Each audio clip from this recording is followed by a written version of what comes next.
warahmatullahi wabarakatuh. Di sini saya akan menjelaskan tentang pemantauan glukosa darah mandiri.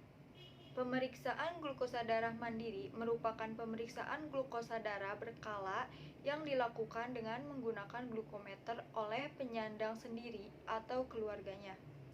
Pemantauan glukosa darah mandiri dapat dilaksanakan oleh penyandang yang telah mendapatkan edukasi dari tenaga kesehatan terlatih. Kesalahan cara menggunakan glukometer dapat menghasilkan nilai glukosa darah yang tidak akurat hingga 91 sampai 97%. Kemudian ada pemantauan glukosa darah mandiri terstruktur, yaitu pemeriksaan dan pencatatan hasil pemeriksaan glukosa darah mandiri yang dilakukan pada waktu-waktu tertentu sepanjang hari dan dalam kurun waktu tertentu sesuai dengan regimen pengobatan masing-masing penyandang diabetes dan kemudian dianalisis untuk merencanakan penyesuaian regimen pengobatan dan atau gaya hidup.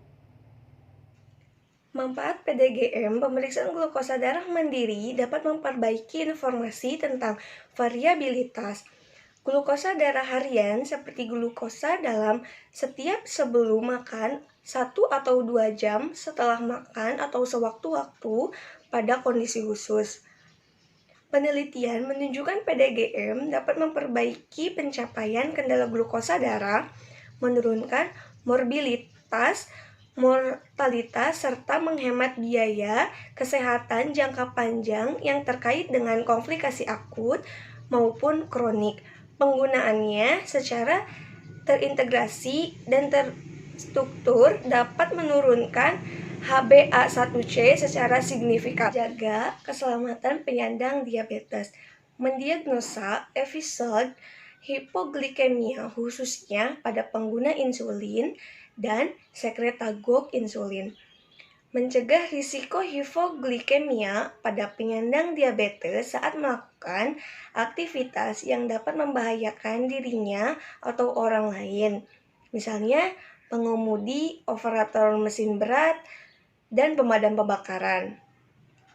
Pemantauan glukosa darah pada keadaan khusus seperti diabetes dengan kehamilan dan diabetes rawat jalan yang sedang sakit akut, contohnya seperti demam, diare, dan lain-lain. Perubahan gaya hidup.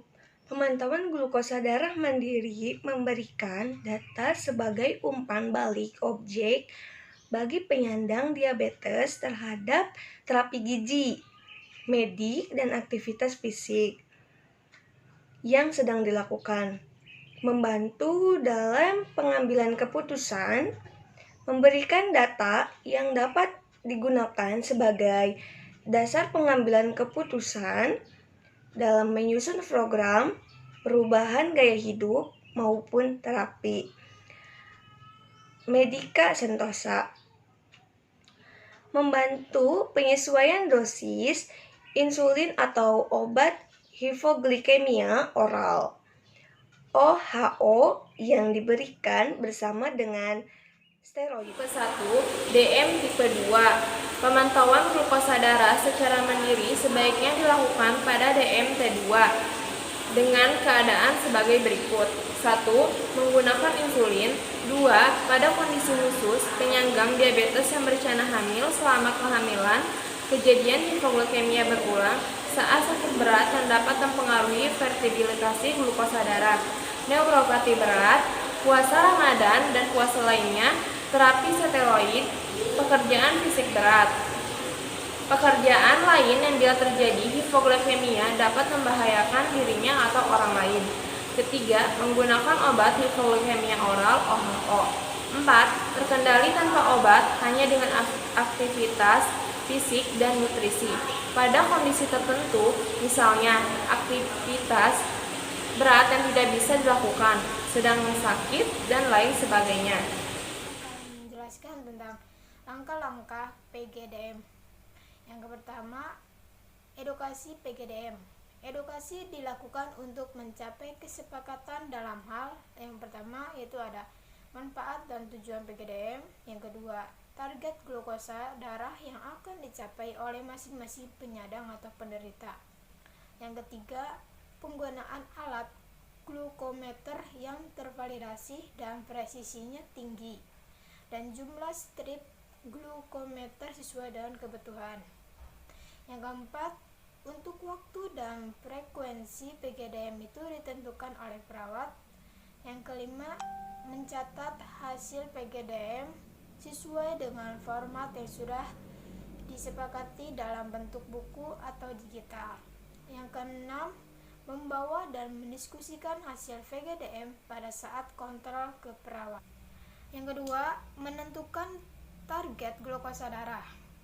Yang pertama, target glukosa darah untuk pasien penderita DM. Paradigma yang pertama, glukosa darah radial kapiler, targetnya 80 sampai 130 gm per dl.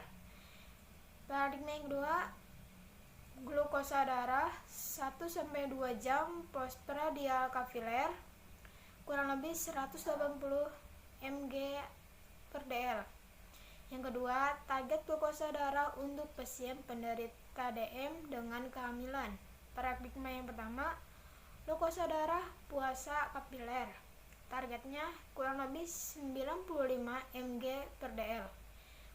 Paradigma yang kedua, glukosa darah 1 jam postprandial kapiler, targetnya kurang lebih 140 mg per dl. Paradigma yang ketiga, glukosa darah 2 jam postprandial kapiler, targetnya kurang lebih 120 mg per dl. Yang ketiga yaitu ada menentukan intensitas PGDM. Menentukan intensitas PGDM ditentukan berdasarkan terapi yang diberikan sesuai dengan pattern pengobatan dan dikelompokkan ke dalam PGDM intensif atau reguler atau PGDM low intensity. Yang keempat yaitu ada menentukan regimen PGDM praktis. Menentukan regimen PGDM praktis ditentukan secara individual dengan mempertimbangkan prioritas klinis dan kuota.